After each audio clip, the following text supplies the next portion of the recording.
మీ బిడ్డలు ఇంకా ఉన్నత స్థానాన్ని తీసుకురావాలన్నా మీ చేతిలో పైసలు ఉండాలి.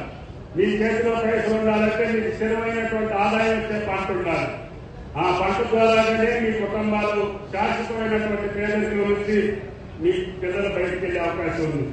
ఈ రోజు నేను చెప్తున్నా, ఇక్కడ ఐటీ కంపెనీలో పనిచేసే ప్రతి పిల్లోడు కూడా శుక్రవారం రాత్రికి వెళ్ళి శనివారం ఆదివారం వ్యవసాయం చేసి మళ్ళీ ఉద్యోగానికి వస్తుంది. ఆయన సాఫ్ట్వేర్ ఇంజనీర్ కంటే కూడా ఆయిల్ ఫామ్ లో ఎక్కువ జీతం వస్తుంది. మీ కలెక్టర్ల కన్నా ఎస్సీ కన్నా 5 ఎకరాలు ఉన్నటువంటి పామ్ ఆయిల్ రైతు ఈ రోజు సుఖమైనటువంటి జీవితాన్ని, సంతోషకరమైన జీవితాన్ని గడుపుతున్నాడు. కాబట్టి రేపు భవిష్యత్తు ఈ రోజున రైతు బిడ్డకి ఎవరు పిల్లలు ఇవ్వడం లేదంటున్నారు. రేపు రాబోయే కొద్ది రోజుల్లోనే నా రైతు బిడ్డకి నా పిల్లలు ఇస్తా, ఉద్యోగస్తుడికి ఇవ్వమని చెప్పే పరిస్థితి వస్తుందని చెప్పడం సందర్భంగా. కాబట్టి రైతు బిడ్డలందరూ రైతు బిడ్డలకి పిల్లలు ఆడితే భవిష్యత్తు ఉంటుంది.